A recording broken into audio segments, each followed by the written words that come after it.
పండగ కోసం గారెలు, పులిహార చేసుకుందామని. ఇవి వడలు.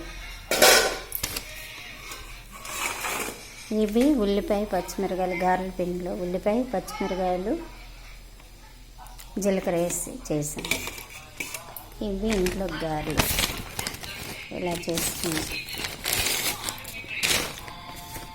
రుబ్బేసి కొంచెంసేపు ఉంచితే పిండి మెత్తగా బాగా వస్తాయి. ఇది పులిహోర కోసం అన్నం వండాను. ఇది పులుసు ఉడకబెట్టేసి పక్కన పెట్టేసుకున్నాం.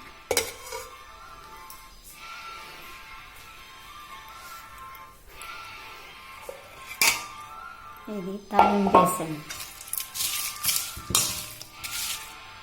పులిహోర కోసం తాలింపు వేడి చేసి